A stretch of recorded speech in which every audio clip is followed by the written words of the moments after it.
Nah, aplikasi ini tuh cara kerjanya seperti apa sih, Pak? Ya, jadi kalau seandainya jemaah khususnya generasi milenial yang biasa dengan elektronik dan gadget, ini tidak perlu lagi datang ke kantor menang. Cukup tidak di tempat duduk, tidak perlu beranjak dengan smartphone, itu bisa langsung mendapatkan SPH atau surat pendaftaran haji secara elektronik. Bentuk pemanfaatan aplikasi ini bagi perbedaannya apa, Pak? Bagi calon jemaah haji yang ada di Indonesia maupun di luar negeri.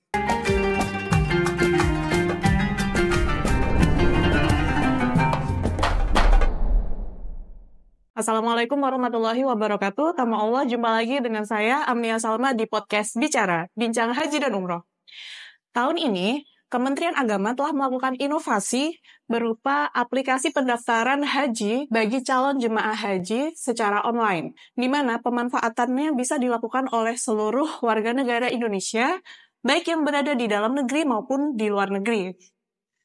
Nah, dahulu calon jemaah haji, ketika mendaftar haji, mereka harus datang ke kantor Kemenang kabupaten atau kota setelah menyetorkan setoran awal di bank penerima setoran BPIH. Nah, sekarang dengan kemudahan aplikasi ini, calon jemaah haji cukup melakukan pendaftaran secara online. Nah, di episode Bicara kali ini, kita akan membahas aplikasi tersebut dengan Kasubdit Pendaftaran Direktorat Jenderal Penyelenggaraan Haji dan Umroh, Bapak Amir Hamzah. Assalamualaikum, Pak Amir. Waalaikumsalam warahmatullahi wabarakatuh. Iya, bagaimana kabarnya, Pak? Alhamdulillah sehat. Alhamdulillah sehat ya. Jadi kan ini inovasi tahun ini ya, Pak, berupa aplikasi pendaftaran haji secara online. Nah, aplikasi ini tuh cara kerjanya seperti apa sih, Pak? Yang pertama memang ini merupakan inovasi kita untuk kemudahan bagi warga negara Indonesia yang ada di luar negeri atau kita biasa menyebutnya diaspora, dan ini memberikan kesempatan bagi mereka. Jadi kesempatan bagi mereka jika mereka memang yang masa tinggalnya cukup lama, 5 tahun, 10 tahun, dan mereka berkeinginan untuk mendaftarkan haji, mereka tidak perlu lagi datang ke Indonesia. Nah, aplikasi untuk pendaftaran elektronik ini, kita ada 2 aplikasi. Yang pertama dengan aplikasi Pusaka, yang kedua dengan aplikasi Haji Pintar. Nah, untuk aplikasi Haji Pintar, saat ini masih berbasis Android. Jadi, masih dalam progres untuk iPhone atau berbasis iOS itu masih dalam progres. Tapi kalau untuk Android, ini sudah dapat digunakan. Nah, dengan aplikasi Haji Pintar atau Pusaka ini, si calon jemaah ini tidak perlu lagi datang ke Kemenak atau ke bank. Jadi bukan berarti tidak perlu, tapi ini merupakan alternatif lain. Jadi kalau seandainya jemaah khususnya generasi milenial yang biasa dengan elektronik dan gadget, ini tidak perlu lagi datang ke kantor Kemenang. Cukup tidak di tempat duduk, tidak perlu beranjak dengan smartphone, itu bisa langsung mendapatkan SPH atau surat pendaftaran haji secara elektronik. Nah, prosesnya seperti apa? Prosesnya, si calon jemaah atau masyarakat dapat melakukan pembayaran setoran awal sebesar 25 juta ke bank penerima setoran. Nah, bagi bank penerima setoran yang sudah mempunyai aplikasi atau menu pembayaran haji ke M-Banking-nya, itu cukup melakukan pembayaran di M-Banking bank tersebut. Namun bagi bank yang belum mempunyai menu tersebut, tetap datang ke bank cabang-cabang yang terdekat. Nah, setelah jemaah mendapatkan bukti setoran awal sebesar 25 juta tadi, nah jemaah akan mendapatkan outputnya adalah nomor validasi. Nah, nanti dari nomor validasi tersebut, jemaah tinggal pindah ke aplikasi Haji Pintar atau Pusaka untuk melakukan registrasi dan pendaftaran haji.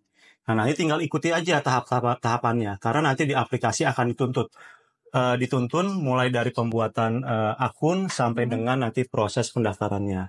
Nah, proses pendaftaran haji di aplikasi dinyatakan selesai atau sah setelah jemaah mendapatkan SPH atau surat pendaftaran haji yang ditandatangani oleh Kepala Seksi Kemenang Kabupaten Kota. Jadi itu prosedur seperti itu, Mbak. Lama waktu ketika dia menyetorkan sampai dengan mendapatkan SPH itu berapa hari? Ya, di SOP kita itu pendaftarannya maksimal 3 hari sampai mendapatkan SPH. Nah, untuk proses pendaftaran di aplikasi ini, jemaah ini dapat melakukan kapan saja dan di mana saja. Namun proses verifikasinya tetap sesuai jam kerja dan proses untuk pengesahannya yang ditandatangani oleh kepala seksi itu di hari kerja. Oke. Tapi maksimal 3 hari kerja. Iya. Nah, dari Kementerian Agama itu latar belakang apa sih Pak yang menyebabkan harus ada aplikasi ini? Ya, jadi yang tadi saya sampaikan bahwa warga negara Indonesia ini tersebar di seluruh dunia, Mbak. Sedangkan masa tunggu pendaftaran haji reguler ini rata-rata 27 tahun. Walaupun memang di salah satu provinsi ada yang sampai 40 tahun. Tapi kalau kita pukul rata se-Indonesia itu rata-rata 27 tahun.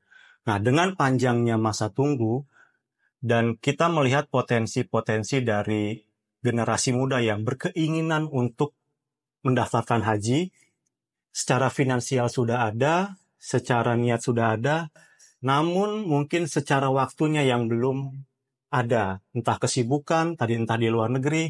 Nah, dari hal inilah kita coba memberikan kemudahan bagi warga negara Indonesia yang berkeinginan mendaftar haji dengan melalui aplikasi tadi.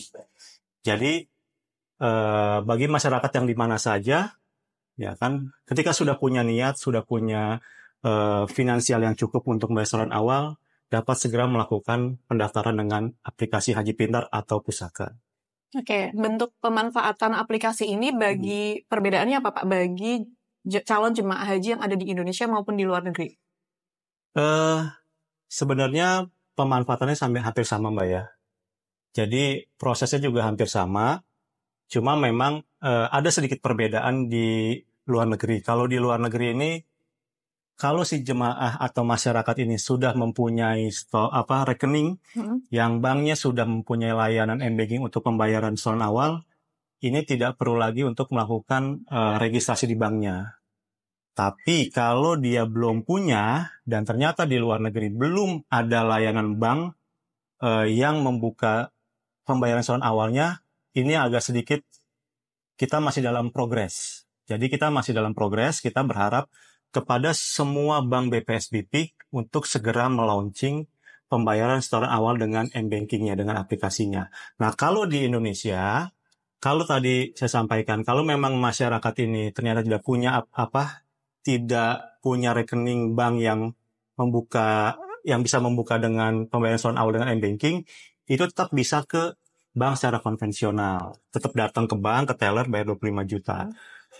Nah, untuk proses pendaftaran secara elektronik ini tidak mesti seluruhnya online, Mbak. Jadi kita beri kemudahan. Contoh misalkan Mbak membayarkan orang tuanya, ya kan?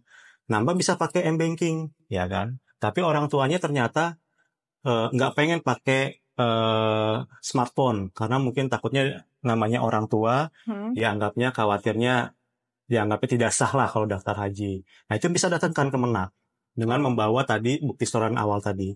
Atau kebalikannya kalau Mbak ternyata kantornya dekat dengan bank, cuma selangkah, bisa datang ke bank, bayar 25 juta, tapi Mbak males untuk ke Kemenak karena jauh. Nah, itu cukup dengan aplikasi Haji Pintar atau Pusaka tadi. Berarti nggak perlu yang foto biometrik seperti itu, Pak? Nah, proses fotonya itu ada di aplikasinya, Mbak. Oh, dari aplikasi udah langsung? Iya, nanti di aplikasi akan dipandu. Mulai dari foto diri dengan KTP, lalu foto KTP-nya, kartu keluarga, dan bukti pendukung seperti kartu nikah, akte lahir, ijazah. Jadi tinggal upload aja ya? Iya, betul. Nanti setelah dokumen tadi diproses, diunggah ke dalam aplikasi Haji Pintar, nah ini akan muncul di aplikasi Siskohat di Kemenak Kabupaten Kota. Jadi langsung nge-link gitu ya, Pak? Betul. Nah, kenapa sih Mbak tahapan proses pendaftaran ini masih 2 tahap? Karena kita tetap tidak menyalahi aturan sesuai undang-undang bahwa proses pendaftaran itu di Kemenak Kabupaten Kota. Sehingga dokumen-dokumen tadi secara sistem akan muncul di Kemenak Kabupaten Kota sesuai domisili KTP-nya. Oke. Jadi itu juga bermanfaat kalau dia di dalam negeri tapi di luar kota ya Pak? Betul sekali. Oke, kemudian ada apa aja Pak informasi yang bisa kita dapat dari aplikasi Ya, Pusaka Pusaka dan Haji Haji Pintar. Pintar ya? Ya, di aplikasi itu selain untuk pendaftaran juga ada untuk pengecekan estimasi. Jadi ini estimasi Mbak ya. Nah ini Iya. perlu dipertegas lagi di masyarakat. Estimasi itu perkiraan. Jadi bukan sesuatu hal yang pasti. Jadi setelah jemaah mendaftar, 1 kali 24 jam bisa langsung cek estimasinya kapan perkiraan jemaah tersebut berangkat. Yang kedua di aplikasi itu juga ada panduan-panduan tentang ibadah haji. Itu yang saya ketahui. Oke. Kemudian kalau misalnya jemaah haji ini belum melek elektronik gitu Pak, Ya. masih katakanlah gaptek gitu ya, Betul. mau daftar seperti apa Pak solusinya? Ya, jadi namanya aplikasi itu kan kemudahan Mbak ya dalam dunia digital. Ketika ada orang tua yang memang tidak familiar dengan smartphone atau elektronik, ini nanti bisa dipandu dengan anaknya, anak atau saudaranya yang biasa dengan smartphone.